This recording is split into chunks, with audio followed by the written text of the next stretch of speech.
맹렬한 포성음, 그리고 절망의 외침, 30명의 북한 군인이 쿠르스크 전선에서 죽어갔습니다. 러시아에게 버려졌고 우크라이나의 포화 속에서 무너졌습니다. 하지만 그 청년은 살았습니다. 96시간의 극한 속에서 태극기 패치 하나를 들고 항복한 청년. 대한민국 국가안보실에선 그를 구하기 위한 작전이 시작되었습니다. 미국도 러시아도 할 수 없다던 작전. 대한민국은 해냈습니다.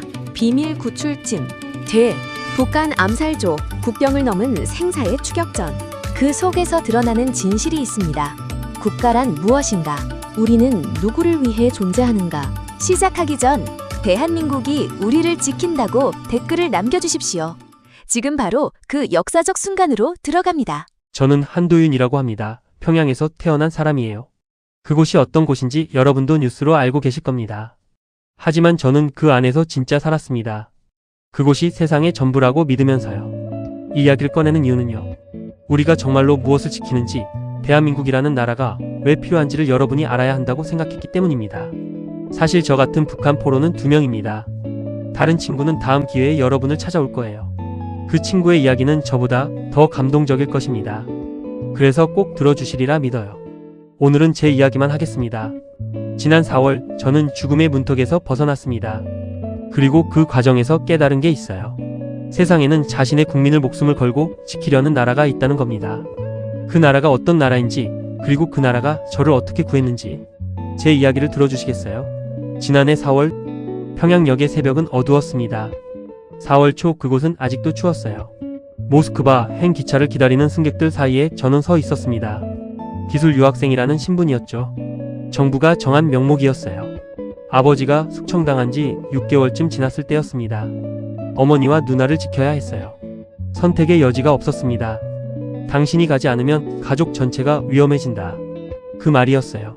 그래서 저는 기차에 올랐습니다. 창밖의 평양 야경을 마지막으로 본다는 생각을 하지 않으면서요. 기차는 이틀을 달렸습니다. 만주를 지나 러시아 국경을 넘었어요. 모스크바에 도착했을 때 저는 잠깐의 희망을 느꼈습니다. 거리가 넓었거든요. 사람들이 자유로워 보였거든요. 하지만 모스크바는 목적지가 아니었습니다. 쿠르스크로 가. 러시아 장교의 말이 컸어요. 차량 안에서 그 말을 들었을 때 제 심장이 철렁했습니다. 쿠르스크는 전선이었거든요. 유학이 아니었군요. 제 말이었어요. 러시아 장교는 답하지 않았습니다. 그냥 담배를 피웠어요. 기지에 도착했을 때 저는 북한 병사 30명을 만났습니다. 모두 저처럼 속았던 사람들이었어요. 어떤 병사는 울고 있었습니다. 어떤 병사는 아무 표정이 없었어요. 러시아 지휘관 이고르는 우리를 모으는데 10분도 걸리지 않았습니다. 그의 이름은 나중에 알았어요. 내일 새벽 저 고지를 탈취한다. 그는 지도를 펼쳤어요. 진흙으로 뒤덮인 지도였습니다. 지도에는 표시된 것이 거의 없었어요. 몇 명이 돌아올까요? 어떤 병사가 물었습니다. 이고르는 웃었어요. 그건 웃음이 아니었습니다. 냉소였어요. 그건 중요하지 않다. 시간만 벌면 된다. 그 말을 들으면서 저는 알았습니다. 우리는 병사가 아니었어요. 우리는 시간을 사는 상품이었습니다. 인간 방패였어요. 밤이 깊어갔습니다. 우리는 진흙 속에 엎드렸어요.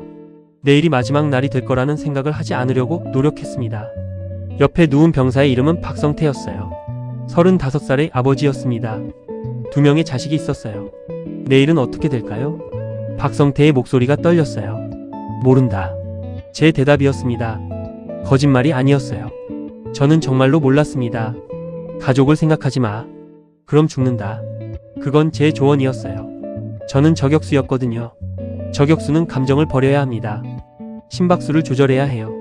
한 발의 탄환도 흔들려서는 안 되니까요. 박성태는 고개를 끄덕였습니다. 하지만 그의 눈에는 눈물이 맺혀 있었어요. 새벽 5시 경보음이 울렸습니다. 그건 부드러운 음이 아니었어요. 하늘을 찢는 비명 같은 음이었습니다. 전원 준비하라.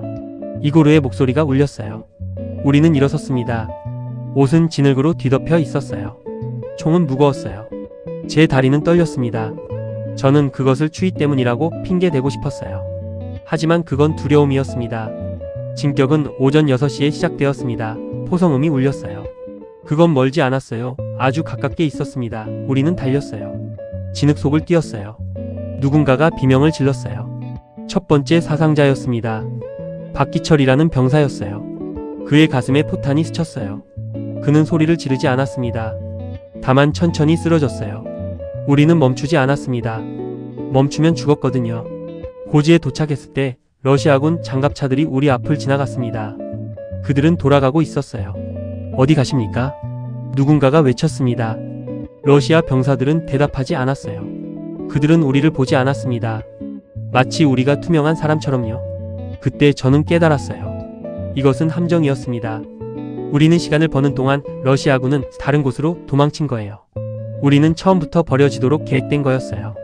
혼자 싸운다. 제 목소리가 나왔습니다.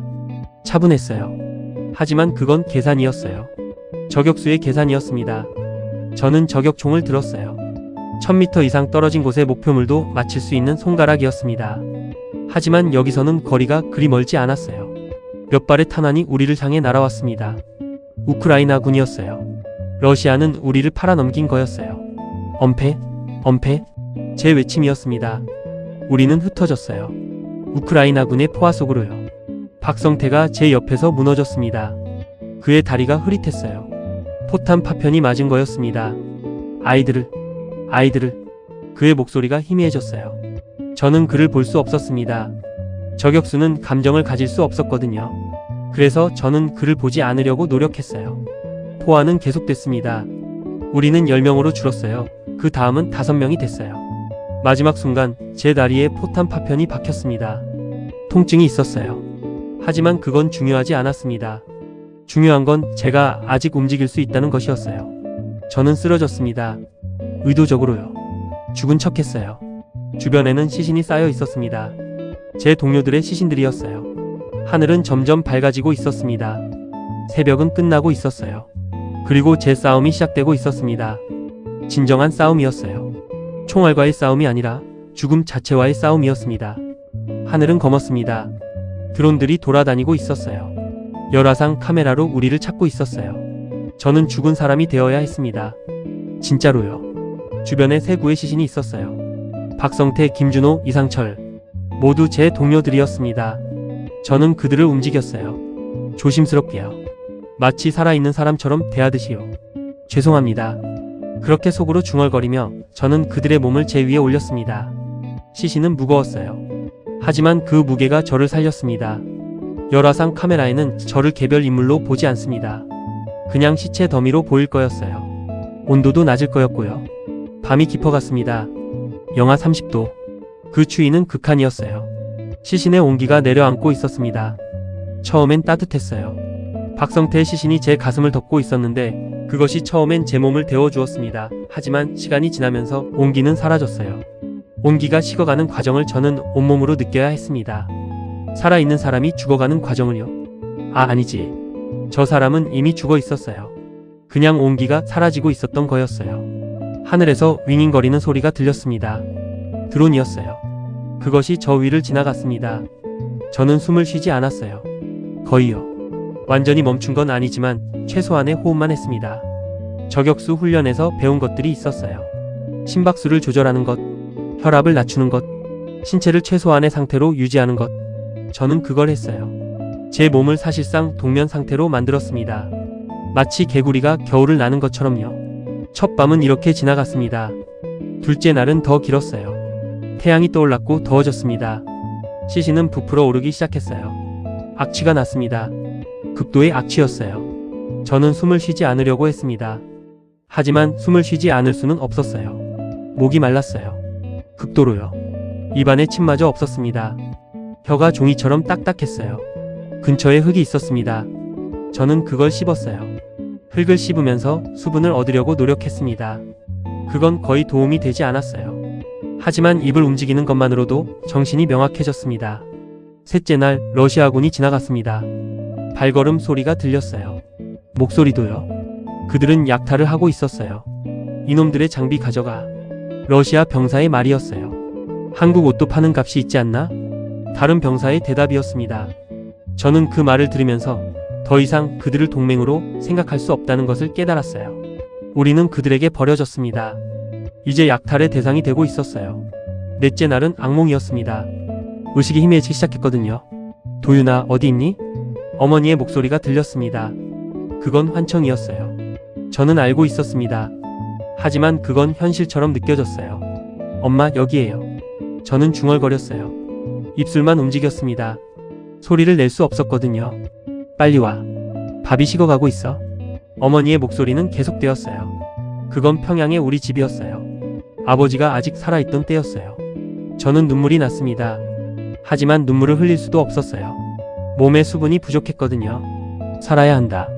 제가 중얼거렸어요. 저격수의 규칙을 떠올렸습니다. 감정을 버려라. 심박수를 조절해라. 호흡을 조절해라.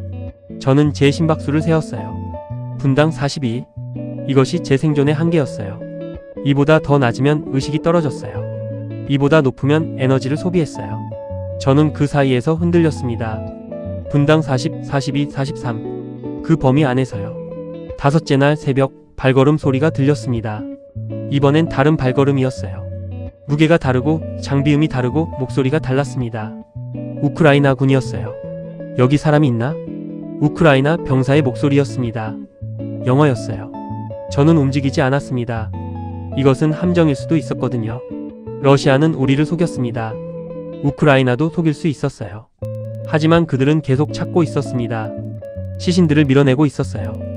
여기 사람이 있다. 우크라이나 병사가 외쳤습니다. 저는 그때였어요. 품속에 손을 넣었습니다. 거기 있었어요. 그 태극기 패치. 평양의 건설 현장에서 주었던 것이었어요. 한국 회사가 오던 시절이었어요. 아버지가 아직 살아있던 시절. 그걸 주던 한국 노동자의 얼굴을 기억했어요. 그는 저를 보고 웃으며 말했었습니다. 언젠가 자유로운 나라를 봐야 한다. 저는 그 패치를 들어 올렸습니다. 태극기가 하늘 위로 올라갔어요. 살고 싶습니다. 저는 한국어로 외쳤어요. 내 목소리가 나왔습니다. 아주 작은 목소리였어요. 거의 숨소리 같은 목소리였습니다. 하지만 그들은 들었어요. 우크라이나 병사들이 제 쪽으로 달려왔습니다. 그들의 총이 제게 향했어요. 하지만 총을 쏘지는 않았습니다. 항복한다. 항복한다. 저는 계속 외쳤어요. 총알이 아니라 손이 저를 잡았어요. 러프하게요. 하지만 그건 따뜻한 손이었습니다. 제가 들어 올려졌습니다. 시신들이 제 몸에서 떨어져 나갔어요. 하늘이 보였습니다. 새벽의 하늘이었어요. 황색과 보라색이 섞인 그 하늘이 제가 본 가장 아름다운 하늘이었습니다. 의료병 준비, 지금 당장. 우크라이나 병사의 외침이었습니다. 저는 가마에 올려졌어요. 천에 쌓여서요. 96시간, 정확하게는 95시간 43분. 그 시간의 지옥에서 저는 벗어났습니다. 하지만 진짜 싸움은 그때부터였어요. 눈을 떴을 때 저는 천장을 보고 있었습니다. 하얀 천장이었어요. 밝은 불빛이 있었습니다. 제가 죽었나 싶었어요. 이것이 천국인가 하는 생각을 했습니다. 깨어났네. 목소리가 들렸어요. 낮은 목소리였습니다. 한국말이었어요. 저는 고개를 돌렸습니다. 한국인 남자가 앉아 있었어요. 나이는 50대 초반으로 보였습니다. 군복은 입지 않고 있었어요. 당신은 누구십니까? 제 말이었어요. 목이 쉬었어요. 마치 모래를 삼킨 것처럼요. 김석훈이라고 합니다. 그 남자가 답했어요. 국정원입니까? 저는 물었어요. 네. 김석훈은 대답했습니다. 당신을 죽이려는 사람들이 있습니다. 그의 말이 직설적이었어요. 우리 북조선 말인가요? 네. 그들은 당신을 찾고 있습니다. 김석훈은 의자를 밀어내고 일어섰어요. 하지만 당신은 이제 대한민국의 보호 아래에 있습니다. 그 말을 들으면서 저는 처음으로 눈물이 났습니다. 자지 않던 눈물이었어요. 극한을 견딘 이후로 처음 흘리는 눈물이었습니다. 당신은 누구의 아들입니까? 김석훈의 다음 질문이었어요. 한도윤입니다. 그게 아니에요. 당신의 어머니 이름이 뭡니까? 이은희입니다. 당신의 아버지는? 한명철입니다. 저는 대답했어요. 김석훈은 그것을 기록했습니다. 작은 수첩에요. 당신의 가족은 당신이 돌아올 것을 기다리고 있을 겁니다. 그 말이 거짓말처럼 들렸어요. 아버지는 이미 죽었거든요. 당신 아버지는 이미 돌아가셨습니다. 김석훈이 말했어요. 네, 알고 있습니다. 제 대답이었습니다. 그럼 어머니를 위해 살아야 합니다. 김석훈의 말이었어요. 그날부터 저는 이야기를 했습니다. 모든 것을 말했어요. 북한 군부의 체계, 러시아와의 거래, 우리가 버려진 이유, 강철호의 이름, 모든 것이었습니다. 김석훈은 듣고만 있었어요. 기록하지도 않았습니다. 그냥 들었어요. 그리고 매일 밤 그는 어디론가 전화를 걸었습니다. 암호화된 전화였어요. 저는 그것을 들을 수 없었습니다. 하지만 저는 알았어요. 저 통화가 서울로 향하고 있다는 것을요. 그곳에서 뭔가가 움직이고 있다는 것을요.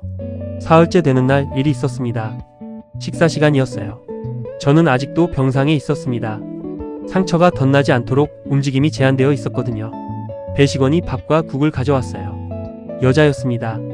나이는 비슷해 보였어요. 하지만 뭔가 이상했어요. 그녀의 눈이 저를 비정상적으로 바라보고 있었거든요. 그녀가 국을 놓으려고 했을 때 그녀의 손에 뭔가가 들려 있었어요. 아주 작은 것이었어요. 가루 같은 것이었습니다. 기다려. 김석훈의 외침이었어요. 그가 배식원을 밀어냈습니다. 국이 엎질러졌어요. 그 국에서 이상한 냄새가 났습니다. 당신 누구예요? 배식원이 외쳤어요. 국정원입니다. 김석훈의 말이었어요. 그 여자는 도망쳤습니다. 복도로요. 경비. 김석훈이 호출했어요. 우크라이나 병사들이 달려왔어요. 그들은 그 여자를 잡았습니다. 저는 그 장면을 보면서 여실히 깨달았습니다.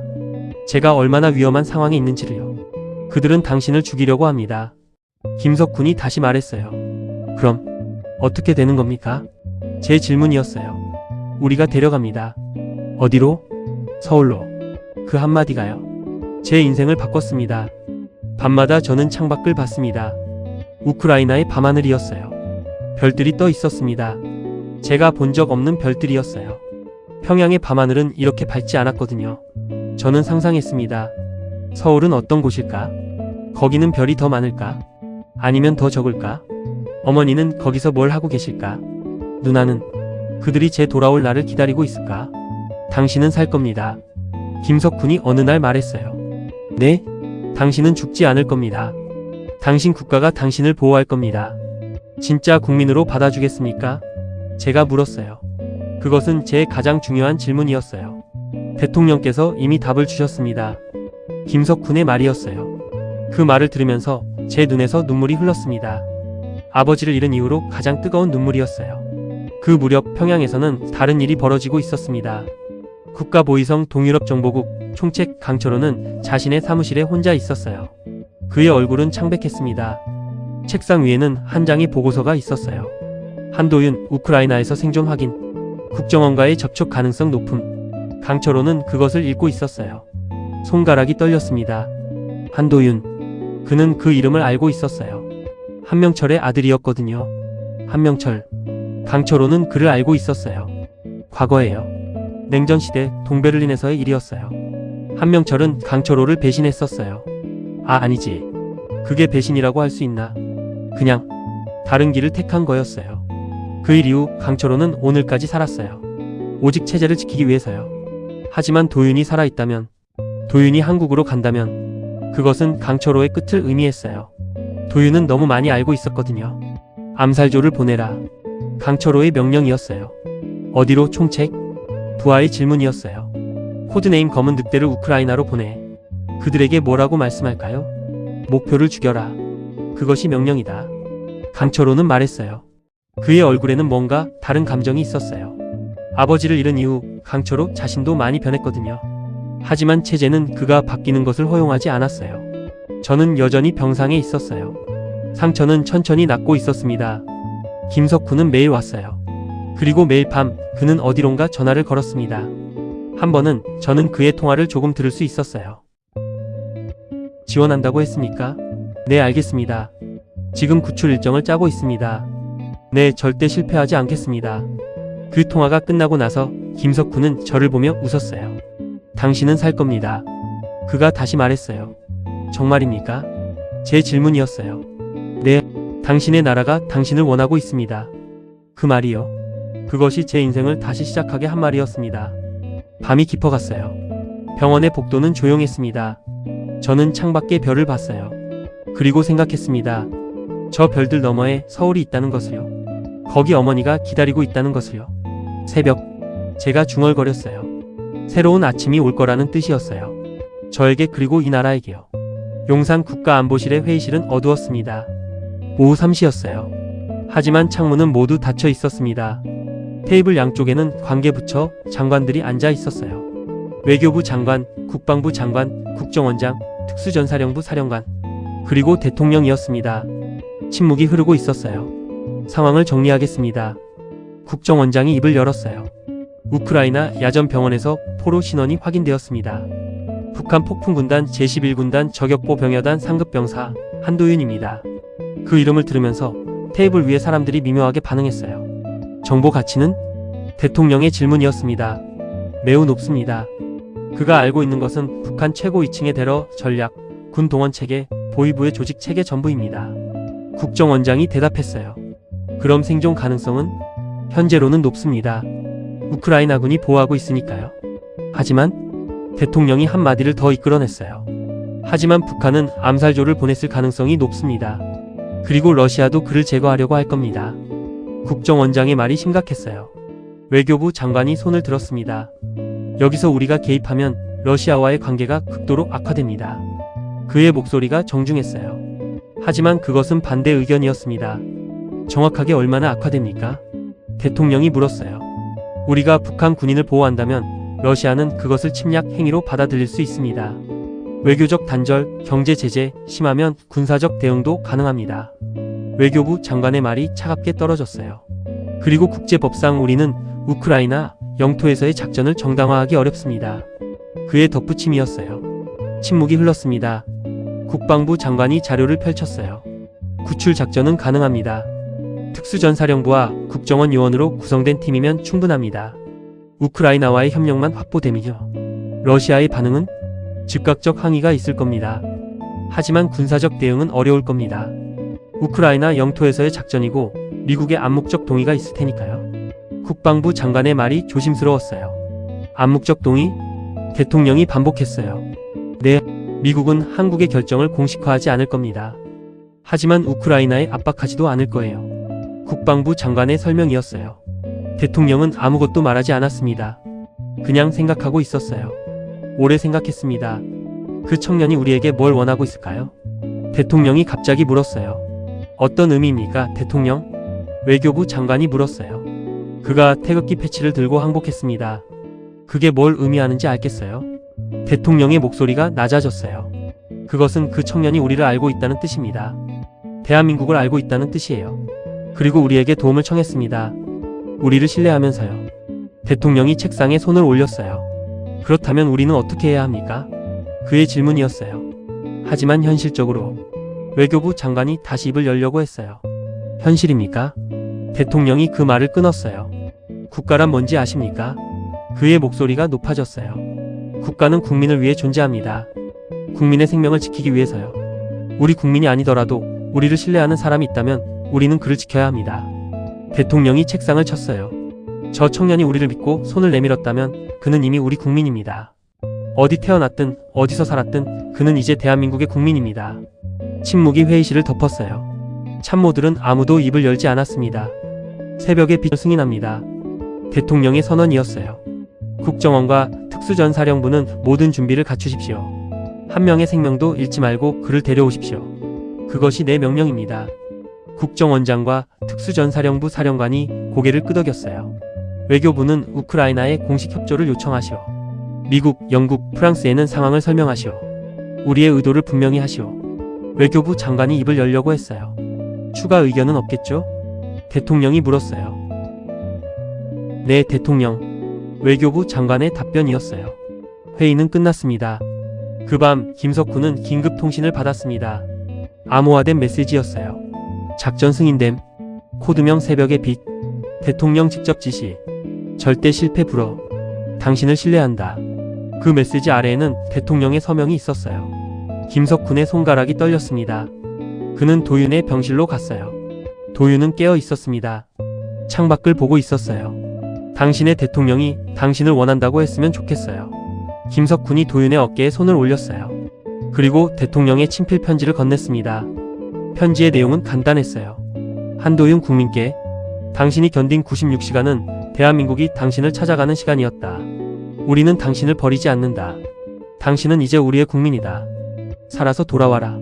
도윤은 그 편지를 읽으면서 울었습니다. 극한의 상황에서 처음으로 느껴지는 국가의 온정이었어요. 용산에서 시작된 결정은 파장을 일으켰어요. 워싱턴의 국무부에는 한국 대사의 긴급 통신이 도착했습니다.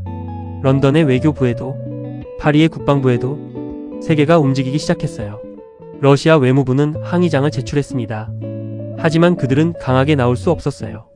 그들 자신이 우크라이나에서 북한군을 버렸거든요. 평양에서는 강철호가 결과를 기다리고 있었어요. 검은 늑대는 그가 물었어요. 곧 도착할 겁니다. 우크라이나에 부하의 답변이었어요. 강철호는 창밖을 봤어요. 평양의 밤하늘이었습니다. 별은 보이지 않았어요. 차량이 도로를 달렸습니다. 새벽 6시였어요. 우크라이나의 새벽은 쌀쌀했습니다. 도윤은 뒤 좌석에 누워 있었어요. 옆에는 김석훈이 앉아 있었습니다. 앞에는 특수전 요원 2명, 뒤에는 무장한 우크라이나 병사 1명. 차의 엔진음은 크지 않았어요. 조용한 도로였습니다. 초원이 양쪽으로 펼쳐져 있었어요. 곧 안전가옥이다. 김석훈이 도윤에게 말했어요. 거기서 뭘 하나요? 도윤이 물었어요. 거기서 헬기를 기다린다. 그럼 공항으로 간다. 그리고 김석훈이 말을 멈췄어요. 그리고 서울로 간다. 김석훈의 말이 단순했어요. 하지만 도윤은 알았습니다. 그것이 자신의 인생이 바뀌는 순간이라는 것을요. 차가 돌각을 빠르게 회전했습니다.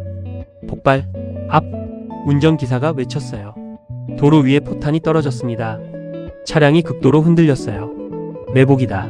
전투 자세. 특수전 요원의 외침이었어요. 기관총 사격음이 울렸습니다. 너무 가깝게 있었어요. 아주 가까웠습니다. 저쪽 숲에서. 운전기사가 외쳤어요. 차량이 급속도로 돌진했습니다. 도로를 벗어나 들판으로요. 진흙이 튀었어요. 도윤을 보호하라. 김석훈이 외쳤어요.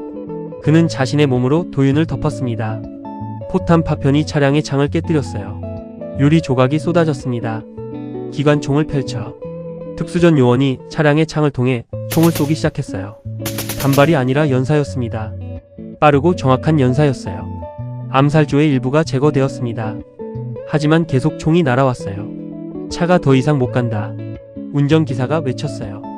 엔진에서 연기가 올라오고 있었습니다. 차량이 멈춰섰어요. 뛴다. 숲으로.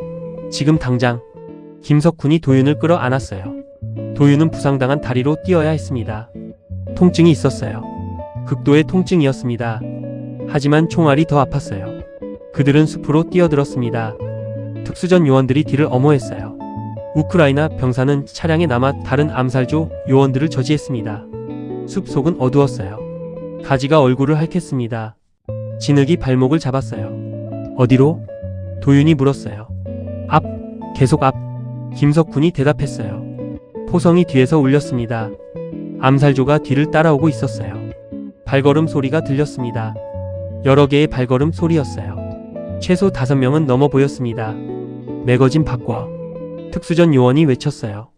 그의 총이 멈춘 사이 암살조가 다가왔습니다. 아주 가까웠어요. 더 빨리. 김석훈이 도윤을 더 강하게 끌었어요. 도윤은 통증을 무시하려고 했습니다. 무시할 수 없었어요. 하지만 계속 뛰었습니다. 길을 벗어나 더 깊은 숲으로요. 포성이 계속되었습니다. 한 번 또 한 번. 특수전 요원이 암살조를 저격했어요. 암살조의 일부가 쓰러졌습니다. 하지만 계속 추격해 왔어요.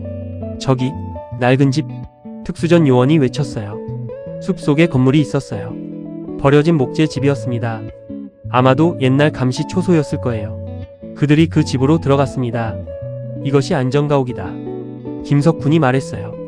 도윤은 숨을 쉬기도 힘들었어요. 다리의 통증이 극심했습니다. 잠시 쉬자. 김석훈이 도윤을 바닥에 앉히고 자신은 창밖을 봤어요. 암살조는 여전히 추격하고 있었습니다. 하지만 이제는 가까이 오지 않았어요. 특수전 요원들이 차단하고 있었거든요. 얼마나 오래 버틸까? 도윤이 물었어요. 모른다. 김석훈의 답변이었어요. 그럼? 헬기를 기다린다. 침묵이 흘렀습니다. 포성은 계속되었어요. 밖에서 새로운 목소리가 들렸습니다. 러시아 말이었어요. 한도윤, 나온다. 그 목소리는 도윤에게 익숙했어요. 강철호. 도윤이 중얼거렸어요. 뭐라고? 김석훈이 물었어요. 그 사람이 제 아버지를 죽였어요. 도윤의 목소리가 떨렸어요. 뭐? 아버지를 숙청했어요. 그 사람이. 도윤의 눈이 빛났어요. 분노의 빛이었습니다. 총을 줘. 도윤이 손을 펼쳤어요. 안 된다. 김석훈이 말했어요. 부탁이야. 도윤의 목소리가 낮았어요. 하지만 결연했어요. 김석훈은 자신의 권총을 건넸습니다. 도윤은 일어섰어요. 다리는 흔들렸습니다. 하지만 저격수로서의 자세는 만들어졌어요. 그는 창밖을 봤습니다. 숲 사이로 중년의 남자가 총을 들고 다가오고 있었어요. 강철호였습니다. 그의 얼굴은 창백했어요. 총은 도윤을 향하고 있었습니다. 내 아비처럼 배신자로 죽어라. 강철호의 외침이었어요. 그가 총을 쏘려고 했을 때 도윤이 먼저 쏘았습니다. 총소리가 울렸어요. 정확한 음이었습니다. 강철호의 총이 떨어졌어요. 그의 어깨에서 피가 흘렀습니다. 이놈! 강철호가 소리를 질렀어요. 그는 다시 총을 집어들려고 했습니다. 하지만 특수전 요원의 총이 그를 쓰러뜨렸어요. 가자! 특수전 요원이 외쳤어요. 아직 더 많다. 뒤에서 온다. 또 다른 특수전 요원의 외침이었어요. 도윤은 총을 내려놨어요. 그의 눈에는 눈물이 맺혀 있었습니다. 아버지의 죽음을 두고 본 것이 처음이었어요. 강철호라는 얼굴로요. 도윤 가자. 김석훈이 도윤을 끌어안았어요. 그들이 집을 나왔을 때 포성이 더 커졌습니다. 하지만 이번엔 다른 방향에서였어요. 숲 위쪽에서요. 그리고 그 소리는 기관총이 아니었습니다. 미사일 사운드였어요. 하늘이 밝아졌습니다. 갑자기요. 미사일 3발이 동시에 암살조의 진영에 착탄했어요. 폭발음이 울렸습니다. 극도의 폭발음이었어요. 대한민국 지원군이다. 특수전 요원이 외쳤어요. 하늘에서 윙윙거리는 음이 들렸습니다. 드론이었어요. 대한민국의 무인 지원 드론이었습니다. 차량 온다. 또 다른 음성이 무전으로 들렸어요. 검은색 차량이 숲길을 통해 다가왔어요. 특수전사령부의 차량이었습니다. 빨리. 그들이 차량에 올랐어요. 도윤은 뒷좌석에 누웠습니다. 옆에는 여전히 김석훈이 있었어요. 차량이 급속도로 달렸습니다. 뒤에서 총소리가 들렸어요. 강철호였습니다. 부상당한 몸으로 총을 쏘고 있었어요. 하지만 총알은 차에 맞지 않았습니다. 차는 이미 멀어지고 있었어요. 공항으로 간다. 운전기사가 외쳤어요. 헬기가 기다리고 있습니다. 또 다른 음성이 무전으로 들렸어요. 도윤은 뒤를 봤습니다. 강철호가 서 있었어요. 사막 속에서요. 절망한 남자가 남겨져 있었습니다. 총을 들었지만 이미 다 끝났다는 걸 아는 남자가요. 도윤은 그를 보면서 생각했어요. 그것이 정의인지 복수인지 아니면 단순한 생존인지는 모르겠지만 자신은 살아야 한다는 것을요. 그리고 살 수 있다는 것을요. 공항의 활주로는 이른 아침 햇빛을 받고 있었습니다. 6시 15분이었어요. 검은색 차량이 활주로 위로 미끄러지듯 달렸습니다. 그 뒤에는 강철호와 남은 보위부 요원들이 있었어요. 하지만 그들은 따라올 수 없었습니다. 차가 이미 너무 멀었거든요. 하늘에 큰 비행기가 떴습니다. 은색 기체였어요. 그 옆에는 태극기가 그려져 있었습니다. 거기다. 운전기사가 외쳤어요. 차가 급속도로 비행기 옆에 멈췄습니다. 내린다. 지금 당장. 특수전 요원이 도윤을 끌어안았어요. 도윤은 차에서 내렸습니다. 하늘은 밝았어요. 햇빛이 눈을 찔렸습니다. 비행기의 계단이 보였습니다. 금속 계단이었어요. 그것이 자유로 가는 길이었습니다. 도윤이 첫 발을 올렸어요. 그 순간 총소리가 울렸습니다. 강철호의 저격음이었어요. 총탄이 지면을 때렸습니다. 도윤 뒤에서요. 아주 가까웠습니다. 계단. 김석훈이 도윤을 밀었어요. 도윤은 계단을 뛰어 올랐습니다. 다리가 아팠어요. 극도로요. 하지만 계단을 뛰어 올랐습니다. 또 다른 총소리가 울렸습니다. 더 가까웠어요. 도윤의 옷에 총탄이 스쳤습니다. 극도로 가까웠어요. 밀리미터 단위의 차이였습니다. 도윤은 기내에 들어섰습니다. 한 발, 그 한 발이 생존을 의미했어요. 문이 닫혔습니다. 쿵. 그 음이 도윤의 귀에 울려 퍼졌습니다. 구원의 음이었어요. 뒤에서 또 다른 총소리가 들렸습니다. 하지만 그것은 의미가 없었어요. 엔진이 가동되기 시작했습니다. 윙윙거리는 소리가 났어요. 강력한 음이었습니다. 기내는 어두웠어요. 아니지. 그건 도윤의 눈이 적응하지 못했기 때문이었습니다. 극도의 햇빛 속에서 왔으니까요. 환영합니다, 국민. 목소리가 들렸어요. 여자 목소리였습니다. 도윤의 눈이 떠졌습니다. 한 여자가 서 있었어요. 나이는 50대였어요. 그녀는 웃고 있었습니다. 저는 이수진입니다. 구호단체를 운영하고 있어요. 당신을 위해 준비했습니다. 이수진이 도윤의 손을 잡았어요. 따뜻한 손이었습니다. 그녀가 도윤을 의자로 이끌었어요. 의자 위에는 태극기가 그려진 담요가 놓여 있었습니다. 낡지 않은 담요였어요. 새로운 담요였습니다. 이것으로 몸을 덮으세요. 이수진이 말했어요. 도윤은 그것을 들었습니다. 태극기 담요였어요. 극한의 상황에서 품속에 숨겨두던 낡은 태극기 패치와는 다른 새로운 태극기였습니다. 차도 준비했습니다. 이수진이 따뜻한 말차를 건넸어요. 도윤은 그것을 마셨습니다. 극도로 따뜻했어요. 이제 안전합니다. 이수진의 목소리가 부드러웠어요. 기내가 움직이기 시작했습니다. 서서히요. 활주로를 따라요. 속도가 붙었습니다. 점점 빨라졌어요. 그리고 순간 비행기가 땅에서 떨어졌습니다. 도윤은 바닥에 주저앉았습니다. 더 이상 일어설 힘이 없었어요. 극한을 견딘 몸이 완전히 탈진했습니다. 그리고 울었어요. 극도로요. 아주 오래. 그것은 죽음에서 벗어난 눈물이었어요. 동료들을 잃은 슬픔이었어요. 아버지를 떠올린 한으로 나오는 눈물이었어요. 이수진은 그를 보고만 있었습니다. 아무 말도 없이요. 그냥 그를 바라봤어요. 비행기는 점점 높아졌습니다. 구름을 뚫고요. 엔진음이 안정되었어요. 비행이 정상 궤도에 들어섰다는 뜻이었습니다. 잠시 후 기장의 목소리가 들렸습니다. 승객 여러분, 기내 방송입니다. 현재 우리는 대한민국 영공에 진입했습니다. 안착까지 이 시간 편안하게 보내시기 바랍니다. 그 말을 들으면서 도윤의 눈에서 다시 눈물이 났습니다. 대한민국 영공. 그 말이요. 그것이 자신이 살기를 바랐던 나라라는 것을요. 그곳에 도착했다는 것을요. 기내에서 음악이 울려 퍼졌습니다. 나지막한 음악이었어요. 하지만 명확했습니다. 아리랑. 한국의 노래였어요. 평양에서도 몰래 듣던 노래였습니다. 금지된 노래였어요. 하지만 여기서는 흐르고 있었습니다. 공개적으로요. 당당하게요. 도윤은 창밖을 봤습니다. 구름이 하얀색으로 아래로 펼쳐져 있었어요. 그 위에 햇빛이 내려 쪼이고 있었습니다. 마치 천국 같았어요. 아니지. 그것이 현실이었습니다. 자유로운 나라였습니다. 이제 총을 들지 않아도 되는군요. 도윤이 중얼거렸어요. 뭐라고? 김석훈이 물었어요. 그는 어느 순간 도윤 옆에 앉아 있었습니다. 아무것도 아닙니다. 도윤이 답했어요. 김석훈이 도윤의 어깨를 두드렸습니다. 한도윤. 그가 부르는 도윤의 이름이었어요. 네? 이제부터는 한도윤 씨가 아니라 한도윤 국민입니다. 그 말이요. 그것이 도윤의 새로운 이름이 되었습니다. 도윤은 고개를 끄덕였습니다. 더 이상 말이 필요하지 않았어요. 창밖에 구름이 계속 흘러갔어요. 비행기는 서쪽으로 향하고 있었습니다. 서울로요. 기내에는 평화로운 침묵이 흘렀습니다.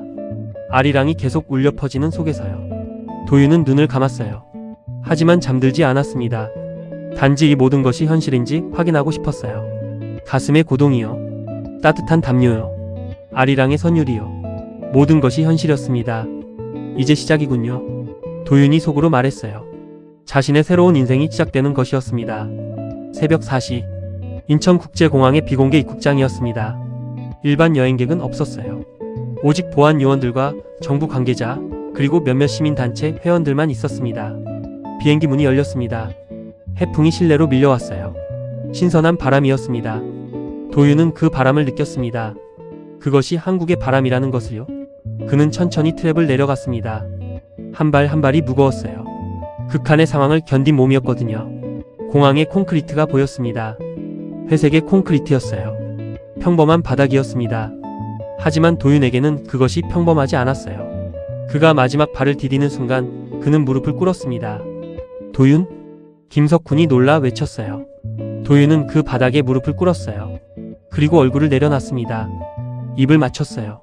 그 콘크리트 바닥에요. 이 땅이 진짜 자유의 땅입니까? 도윤의 목소리가 떨렸습니다. 그것은 질문이었어요. 하지만 동시에 기도였습니다. 주변 사람들이 모두 멈췄어요. 움직이지 않았습니다.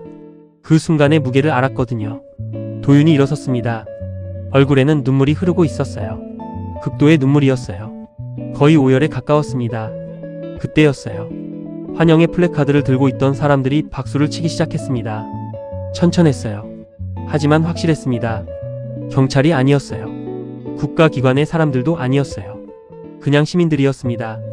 할머니, 젊은 여자, 중년의 남자, 아이들까지 모두가 도윤을 보고 있었어요. 그리고 박수를 치고 있었어요. 도윤은 그것을 보면서 더욱 울었습니다. 왜?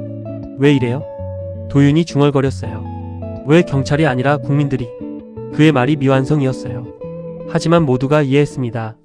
북한에서는 이런 일이 있을 수 없다는 것을요. 국가가 자신의 국민을 이렇게 환영할 수 없다는 것을요. 정부 관계자가 도윤에게 다가왔어요. 젊은 여자였습니다. 환영합니다, 국민. 그녀가 말했어요. 도윤은 대답할 수 없었어요. 너무 많은 감정이 한 번에 몰려왔거든요. 그때 도윤의 손이 움직였어요. 품속으로요. 그는 뭔가를 꺼냈습니다. 낡은 태극기 패치였어요. 96시간을 함께한 그 패치였습니다. 김석훈의 눈이 커졌어요. 그것을 보면서요. 도윤은 그것을 김석훈에게 건넸습니다. 이것으로 살았습니다. 도윤의 목소리가 거의 들리지 않았어요. 김석훈은 그 패치를 받았어요. 손가락이 떨렸습니다. 96시간 동안 이것만 가지고 있었습니다. 도윤의 말이 계속되었어요. 이것이 대한민국이었습니다. 그 말을 하면서 도윤은 완전히 무너졌어요. 무릎이 꺾였어요. 이수진이 도윤을 잡았습니다. 그녀가 도윤을 안아줬어요. 잘 왔어요. 정말 잘 왔어. 이수진의 목소리가 어머니 같았어요. 도윤은 그녀의 가슴에 얼굴을 묻었어요. 그리고 울었습니다. 모든 것이 흘러나왔어요. 극한에서 억눌렀던 모든 감정이요. 주변의 시민들은 조용히 박수를 계속 쳤어요. 어느 누구도 말하지 않았습니다. 그냥 박수만 이었어요. 공항 밖으로 새벽빛이 들어오고 있었습니다. 아직 완전히 밝지는 않았어요. 하지만 밝아오고 있었습니다. 그것이 새벽이었어요. 도윤이 기다리던 새벽이었습니다. 잠시 후 도윤이 일어섰습니다. 더 이상 울지 않았어요. 눈은 여전히 빨갛고 젖어 있었지만요. 그는 자신을 돌아봤어요. 공항 입국장을, 사람들을, 한국의 새벽을, 그리고 말했어요. 목소리는 명확했습니다. 저는 한도윤입니다. 모두가 들었어요. 대한민국 국민 한도윤입니다. 그 말이 공항에 울려 퍼졌어요. 더 이상 북한 군인이 아니었어요. 더 이상 속임을 당한 청년이 아니었어요. 더 이상 극한의 상황을 견디던 저격수가 아니었어요. 그는 이제 대한민국 국민이었습니다. 정부 관계자가 도윤에게 다가왔어요. 손을 내밀었습니다. 환영합니다, 한도윤 국민. 도윤은 그 손을 잡았어요. 따뜻한 손이었습니다. 공항 밖으로 보이는 서울의 불빛이 점점 밝아지고 있었어요. 새벽이 밝아오고 있었습니다. 도윤은 그 새벽을 보고 있었어요. 그리고 생각했습니다. 96시간의 지옥에서 벗어났어요. 하지만 진짜 싸움은 지금부터였어요. 살아야 한다는 것, 증언해야 한다는 것, 세상에 알려야 한다는 것. 그것이 자신의 새로운 책임이었어요. 감사합니다. 도윤이 말했어요. 그것이 입국장에서 처음으로 나온 진정한 감사의 말이었습니다. 모두가 들었어요. 시민들은 환호했어요. 울음이 섞인 환호였습니다. 인천공항의 새벽 하늘이 밝아오고 있었어요. 그 하늘 아래에서 한도윤 국민은 새로운 인생을 시작했습니다. 새벽 6시, 서울의 안전가옥 창문으로 햇빛이 들어오고 있었습니다. 도윤은 눈을 떴어요. 침대에 누워 있었습니다. 천은 깨끗했어요. 침구도 새 것이었습니다. 극한의 상황에서 벗어난 지 이틀째였습니다. 하지만 이것이 현실인지 꿈인지 아직도 구분하기 어려웠어요. 그는 일어섰습니다. 다리는 여전히 아팠어요. 하지만 걸을 수 있었습니다. 창밖을 봤어요. 서울의 아침이었습니다. 건물들이 하나하나 보였어요. 사람들이 움직이고 있었습니다. 자동차들이 다니고 있었어요. 모두가 자유로웠습니다. 아무도 두려워하지 않았어요. 도윤은 그것을 보면서 눈물이 났습니다. 아무 이유 없이요. 단지 그것이 존재한다는 것만으로도요. 식탁으로 나갔어요. 거기 음식이 차려져 있었습니다. 소고기 미역국, 갓 지은 하얀 쌀밥, 그리고 깍두기. 평범한 음식이었어요. 하지만 도윤에게는 그것이 평범하지 않았습니다. 식탁 옆에는 카드가 있었어요. 한도윤 국민께, 당신이 견딘 96시간은 대한민국이 당신을 찾아가는 시간이었다. 우리는 당신을 버리지 않는다. 살아서 온 것을 환영한다. 그리고 묻고 싶다. 당신은 이제 어떻게 살고 싶은가? 우리는 당신의 삶을 응원한다. 우리 국민들도 그렇고 나도 그렇다. 다시 시작해라. 이것이 대한민국이 당신에게 할 수 있는 약속이다. 도윤은 그 카드를 읽으면서 손가락이 떨렸습니다. 대통령의 손글씨였어요. 그는 미역국을 떠서 입에 담았습니다. 그 순간 그의 눈에서 눈물이 났습니다. 맛있었어요. 극한의 상황 속에서는 맛이라는 것을 잊었거든요.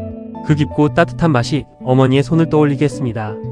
평양의 집, 어머니가 끓여주던 미역국. 어머니. 도윤이 중얼거렸어요. 그리고 소리 내어 울었습니다. 극도의 울음이었어요. 살았어요. 어머니, 저 살았어요. 그의 외침이었습니다. 누구에게 하는 말인지는 모르겠지만 어머니에게 하는 말이었어요. 그는 밥을 먹었습니다. 미역국을 마셨어요. 깍두기도 먹었습니다. 모든 것이 너무나 맛있었습니다. 그 후 도윤은 변했어요. 처음 몇 달은 심리치료를 받았습니다. 극한의 트라우마를 극복하기 위해서요. 하지만 어느 날 그는 심리치료사에게 말했습니다. 저는 내 이야기를 해야 합니다. 심리치료사는 처음에 반대했어요. 아직 준비가 되지 않았다고요. 하지만 도윤은 고집했습니다. 제 동료들은 거기 남겨졌습니다. 저만 살아왔습니다. 그들을 위해 말해야 합니다. 그것이 도윤의 결심이었어요. 그는 펜을 들었습니다. 글을 쓰기 시작했어요. 자신의 이야기, 96시간의 기록, 북한 군부의 참혹함, 러시아의 배신, 모든 것을 썼습니다. 그리고 국제 무대에 나섰어요. 유엔의 인권위원회, 미국의 의회, 유럽의회, 도처에서 도윤은 증언했습니다. 그의 목소리는 약했어요. 하지만 명확했습니다. 대한민국이 저를 구했습니다. 극한의 상황에서 국경을 넘어서 저를 찾아주고 구했습니다. 이것은 국가의 책임입니다. 모든 국가가 자신의 국민을 이렇게 지켜야 합니다. 그의 증언이 세계를 움직였어요. 북한 인권 문제가 국제적 이슈가 되었습니다. 많은 국가들이 동참했어요. 6개월 후 도윤은 남산타워를 올라갔어요. 서울의 야경이 아래로 펼쳐져 있었습니다. 빛의 도시였어요. 자유의 도시였습니다. 그는 그것을 보고 있었어요. 여기가 집이 될까? 도윤이 중얼거렸어요. 아직은 아니지만 될 수 있을 것 같아. 그것이 자신과 하는 대화였어요. 밤이 깊어갔습니다. 서울의 불빛은 여전히 밝았어요. 도윤은 타워 아래를 보면서 말했습니다. 대한민국 국민 한도윤, 오늘부터 다시 시작합니다. 그것이 자신에게 하는 맹세였어요. 1년이 지났습니다. 도윤은 국제인권단체의 대표가 되어 있었어요. 북한 인권 문제를 세계에 알리는 일을 하고 있었습니다. 그의 활동으로 인해 북한의 참혹한 실상이 세계에 드러났어요. 유엔은 북한에 대한 인권 조사를 개시했습니다. 미국은 제재를 강화했어요. 유럽도 따랐습니다. 도윤의 개인적 극한 경험이 세계 역사를 바꾸고 있었어요. 이날 청와대에서의 만찬이 있었습니다. 이재명 대통령은 도윤을 초대했어요. 당신의 용기에 감사합니다. 대통령의 말이었습니다. 저는 대통령님과 대한민국 국민에게 감사합니다. 도윤의 대답이었어요. 그들은 식탁에 앉았습니다. 다시 미역국이 나왔어요. 도윤은 웃음을 지었습니다. 이번엔 울지 않았어요. 왜 웃으세요? 대통령이 물었어요. 미역국이 맛있어서요. 그리고 여기가 현실이라서요. 도윤의 답변이었습니다. 대통령도 웃음을 지었어요. 그들은 함께 식사를 했습니다. 대통령은 도윤에게 물었어요. 당신의 어머니는 어디에 계신가요? 도윤의 표정이 잠깐 어두워졌어요. 평양에 계십니다. 저를 모르실 겁니다. 언론에 나온 저를 보셨을 수도 못 보셨을 수도 있어요. 그렇군요. 대통령이 말했어요. 언젠가는 만날 수 있기를 바랍니다. 그것이 제 유일한 기도입니다. 도윤이 답했어요. 만찬이 끝나고 대통령은 도윤에게 말했습니다. 당신이 한 일은 단순한 인권운동이 아닙니다. 당신은 국가의 존재 이유를 보여주셨습니다. 국가의 존재 이유, 대통령? 국민을 지키는 것입니다. 그것이 국가의 모든 것입니다. 대통령의 말이 도윤의 가슴에 다시 울렸어요. 그는 깨달았습니다. 자신이 96시간의 극한을 견딘 것은 단순히 살기 위함이 아니었다는 것을요. 자신이 살아서 증언하기 위함이었다는 것을요. 그리고 그 증언이 세계를 바꾸고 있다는 것을요. 그 밤 도윤은 타워에 다시 올라갔어요. 서울의 야경을 보면서 그는 생각했습니다. 96시간. 그 시간이 자신의 인생을 바꿨어요. 하지만 그것은 죽음의 시간이 아니었어요. 그것은 재생의 시간이었습니다. 저격수에서 인권운동가로, 북한 군인에서 대한민국 국민으로, 극한의 상황에서 세계의 증인으로 모든 것이 바뀌었어요. 대한민국이 저를 살렸습니다. 도윤이 밤하늘을 향해 말했어요. 그리고 이제 저는 세상을 변화시키고 싶습니다. 제 동료들의 이름으로, 그리고 저의 어머니의 이름으로. 그것이 도윤의 마지막 다짐이었어요. 서울의 야경은 여전히 밝았습니다. 자유의 불빛이었어요. 그 불빛 속에서 한도윤은 새로운 하루를 준비하고 있었습니다. 이 이야기를 듣고 계신 여러분에게 드립니다. 저는 96시간의 죽음의 경계에서 대한민국이라는 국가의 위대함을 느꼈습니다. 우리 국가는 극한의 상황에서도 자신의 국민을 버리지 않습니다.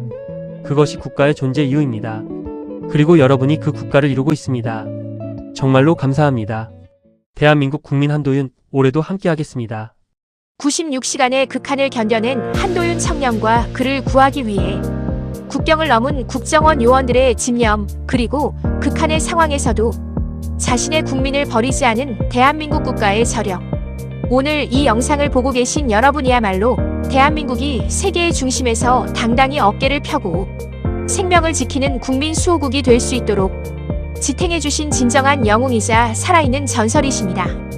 오늘의 이야기가 평생을 헌신해 오신 여러분의 가슴에 뜨거운 자부심과 작은 위로가 되었다면 구독과 좋아요로 우리 대한민국의 위대한 행보를 응원해 주십시오. 여러분이 남겨주시는 대한민국이 우리를 지킨다는 댓글 한 줄이 우리가 이 놀라운 국가 안보의 신화를 계속해서 전해드릴 수 있는 가장 큰 힘이 됩니다. 오늘도 이 나라를 든든하게 지지해주시는 여러분, 진심으로 존경하고 사랑합니다. 여러분은 영원한 우리의 자랑입니다. 오늘도 정말 고생 많으셨습니다.